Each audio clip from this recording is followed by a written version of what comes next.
तो मैं रात को लगभग 1-2 बजे तो इनको कॉल कर ही देता था, जब नींद नहीं आती। तो मैंने कहा क्या हुआ इस मामले में? तो ये बहुत रोते हुए मुझे कहते थे, यार छोटे साहब मेरी कोई सुन नहीं रहा है, मैं परेशान हो गया हूँ थाने जा के, कोई सुन ही नहीं रहा है, मतलब फ़ोन पे बात ही नहीं कर रहे हमसे। मैंने कहा ऐसी परिस्थिति में अब क्या कर सकते हैं? तो मैं वहाँ स्वयं गया, मैंने कहा मैं तो अगर फ़ोन पे रिकॉर्ड नहीं होती तो वो हमको धक्के देकर वहाँ से निकालता। कहीं ना कहीं एक एलिगेशन है जो लगता नजर आ रहा है कि छोटू सिंह जी रावना हैं जो इस आग में कूदे हैं, वरना ये मामला कहीं ना कहीं ठंडा हो जाता है। एक तरह सा लग रहा है कि यार अगर आप राष्ट्रवादी हैं तो कोई भी अधिकारी आपको कुछ भी बोल सकता है, क्योंकि अगर छोटू सिंह रावना को कुछ बोला जाता है तो जाहिर सी बात है एक नॉर्मल से आदमी को क्या बिहेव होगा, क्या कोलायत की जनता। आप देख रहे हैं कि वहां पर न्याय की जो है वो भीख मांगने आते हैं लोग, और उनका वो पूरा हो पाता है। आपको उम्मीद है जो नहीं, आपके साथ हुआ? नहीं हो सकता, किसी भी हालत में नहीं हो सकता।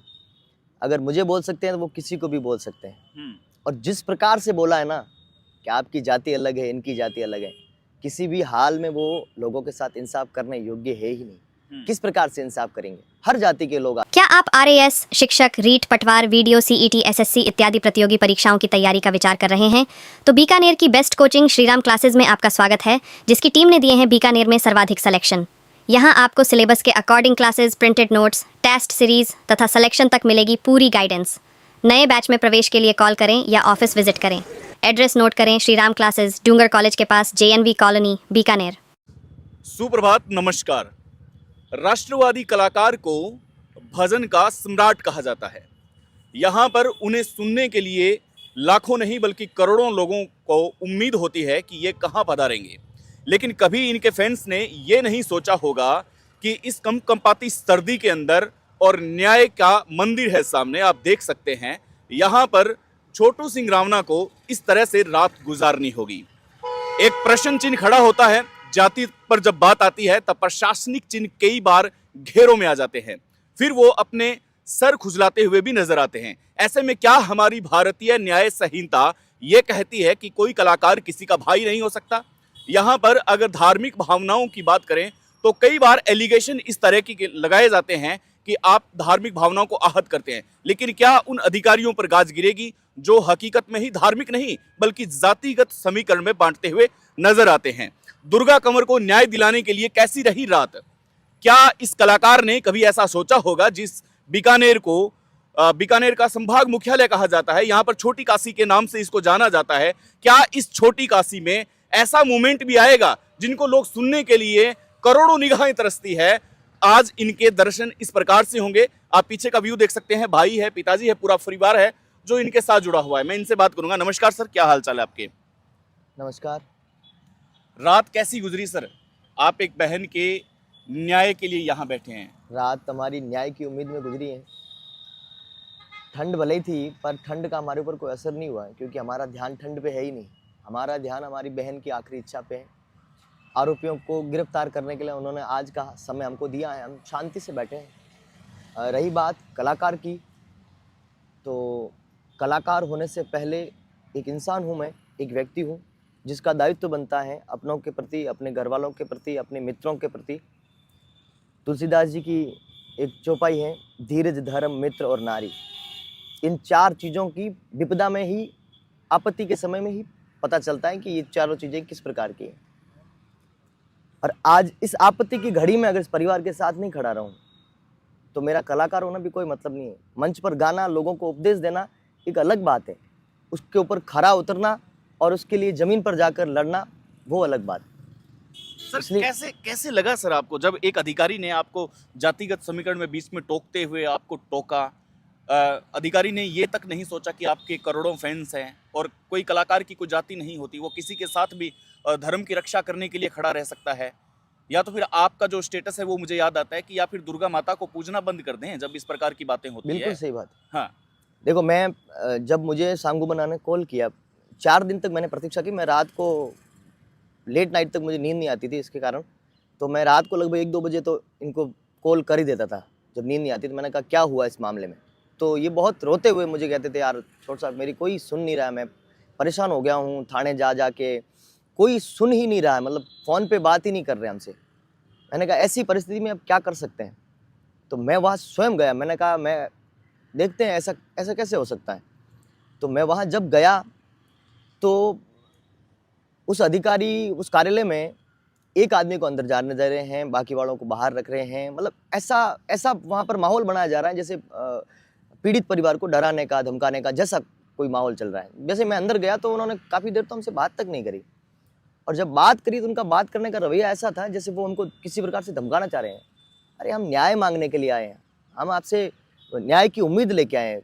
तो तब वहाँ मुझे पता चला कि कहीं ना कहीं कुछ ना कुछ अंदर भीतर घोटाला है और कोई ना कोई इनके ऊपर दबाव डाल के इनको दबाने की कोशिश की जा रही है। तब जैसे ही मैंने उनसे ये पूछा तो फिर वो भड़क गए, बोले तुम इसके साथ कैसे खड़े हो सकते हो। उस टाइम मुझे बहुत ख़राब लगा।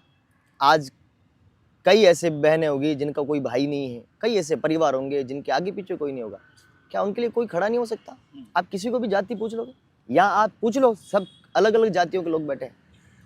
ये जाति का बंधन, न्याय के ऊपर जाति का बंधन नहीं लगता है। क्षत्रिय शब्द जो सिर्फ राजपूत के लिए नहीं है, किसी जाति के लिए नहीं है। जो लड़ता है उन सब के लिए क्षत्रिय शब्द यूज होता है, और लड़ने वाला ही क्षत्रिय है। तो मैं निवेदन करूंगा, जितने युवा हैं, अब आप कह रहे हो कि लाखों लोग सुनने के लिए आते हैं, सुनना और सुनकर उतारना, इन दोनों में बहुत फ़र्क होता है।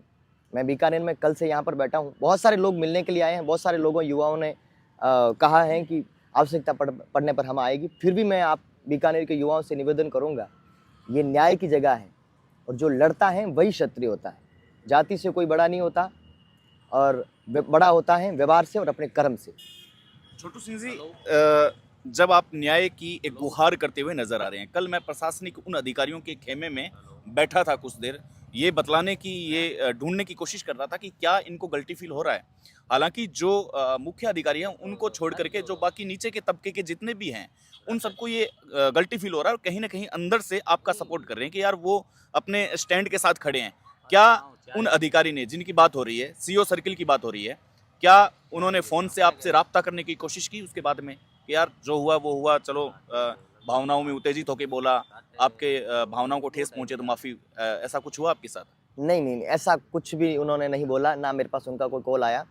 वो खुद इस चीज़ को सीरियसली नहीं ले, वो उनको पता है हमारे पीछे बहुत बड़ा पावर है, क्या फ़र्क पड़ जाएगा जाति के नाम पे वो कितने लोगों का शोषण करते होंगे, जाति के नाम पे लोग कितने लोगों का अत्याचार। जब मुझे बोल सकते हैं तो आप सोचिए, गरीब आदमी जो बस में बैठकर या ऑटो में बैठकर उनके पास जा रहा है, उनके साथ तो वो क्या करते होंगे, उनसे तो बात ही कर नहीं करते होंगे।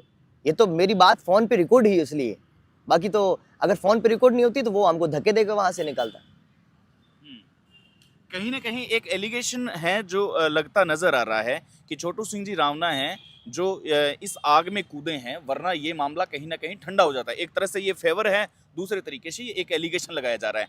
तो आप स्पष्ट करें कि आपका जो आप ड्राइवर हैं, मैं भी उनसे मिल चुका हूँ, राब्ता कर चुका हूँ उनसे, उनके साथ आपका क्या संबंध है, कितने साल का आपका संबंध था, ये आप क्लियर करें ताकि लोगों को समझ में आए कि आप यहाँ पे रात्रिगत से यहाँ क्यों बैठे हैं। देखिए, गाड़ी चला रहे हैं मेरी वो, पर वो उनको ड्राइवर तो नहीं कह सकता क्योंकि मेरे भाई हैं। गाड़ी इसलिए चलाते हैं वो क्योंकि उनको मेरी फिक्र है कि मैं आपको सही सलामत, सही सुरक्षित ले जा सकता हूँ।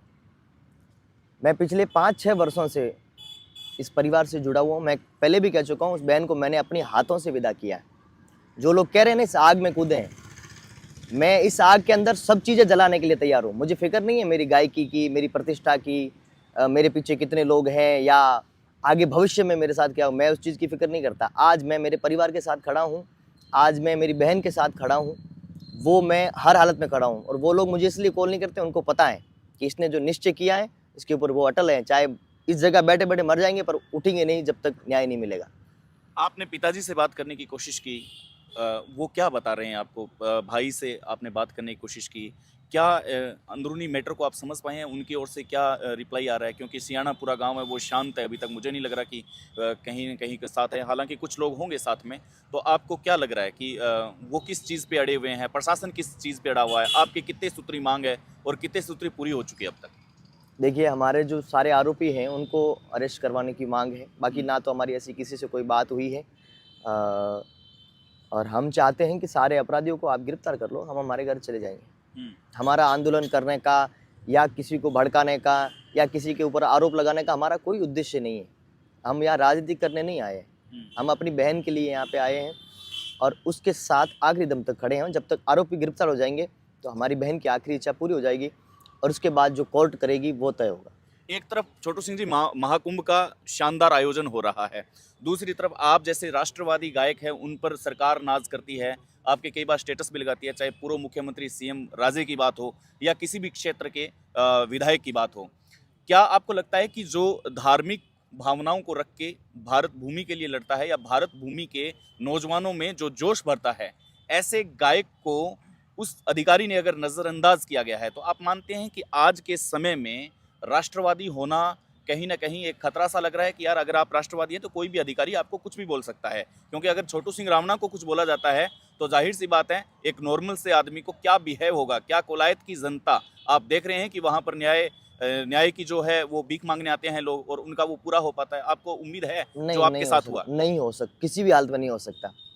अगर मुझे बोल सकते हैं तो वो किसी को भी बोल सकते हैं। और जिस प्रकार से बोला है ना कि आपकी जाति अलग है, इनकी जाति अलग है, किसी भी हाल में वो लोगों के साथ इंसाफ करने योग्य है ही नहीं। किस प्रकार से इंसाफ करेंगे? हर जाति के लोग आते हैं। किस जाति में गरीब नहीं है? आप मुझे बताओ, किस जाति में गरीब नहीं है? सबके पास महल है क्या? सबके पास घोड़ा गाड़ी है क्या? हर जाति में हर प्रकार के लोग हैं, गरीब हैं, अमीर है। अब आप जाति की उस प्रथा को, जो अमीरों की प्रथा होगी या उस जाति में गरीब और अमीर दोनों के ऊपर एक ही प्रथा थोप दोगे, वो आदमी कैसे जिएगा? और मुझे नहीं लगता ये इस प्रकार से अगर ऐसी व्यवस्था है तो फिर ये लोग न्याय करते होंगे। अभी तक आप देख लो, उन अधिकारियों के खिलाफ भी कोई एक्शन नहीं लिया होगा सरकार ने। जब इतनी चीज़ है, पूरे राजस्थान में ये बात पहुंच चुकी है, फिर भी सरकार ने कोई इसके ऊपर एक्शन नहीं लिया है। अंतिम प्रश्न है मेरा, अगर मांग नहीं मानी जाती है आपकी सारे आरोपियों को गिरफ्तार करने की, तो फिर क्या छोटू सिंह रावणा यहाँ आने वाले दिनों में इसी जगह स्थायी रूप से यहाँ पर रहेंगे, विलम्ब रहेंगे? देखो, पहली बात तो हमसे प्रतीक्षा नहीं होती किसी चीज़ की। इन्होंने जितना बोला है उतनी देर हम प्रतीक्षा कर लेंगे, फिर हम लोगों के बीच में आह्वान करेंगे। लोगों में न्याय के लिए, बहन के लिए आवाज़ उठाने की शक्ति है, तब वो यहाँ आएंगे, हम सब मिलकर न्याय लेंगे। वरना भाई ने बोल रखा है कि मैं यहाँ से वापस जिंदा जाऊँगा नहीं, बहन के लिए आया हूँ, अगर न्याय नहीं मिलेगा तो यहाँ पे अपनी मौत स्वीकार करके जाऊँगा। उस घर में एक बहन चली गई है, माँ घर पे बीमार है, भोजन कर नहीं रही है, और भाई ने ये ठान रखा है कि जाऊँगा जिंदा यहाँ से तभी जब उसको गिरफ्तार करोगे। बहुत बहुत आभार, धन्यवाद। तो श्री कोलायत की वो भूमि जहाँ पर लोग तीर्थ करने आते हैं, लोग अपना पाप धोने आते हैं, लेकिन दूसरा जो है पुष्कर भी कहा जाता है, लेकिन श्री कोलायत में अगर राष्ट्रवादी कलाकार, जिसको पूरा इंडिया ही नहीं, पूरा जो भारत के समूचे जो लोग हैं जो बाहर निवास करते हैं, वो भी इनको सुनना पसंद करते हैं, क्योंकि ये इनके अंदर राष्ट्रवादी भावना है।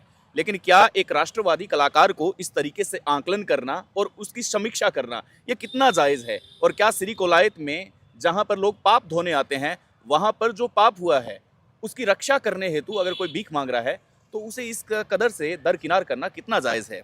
मिलते रहेंगे। नमस्कार। आपका सुबह का ये वातावरण आपके समक्ष था। नमस्कार।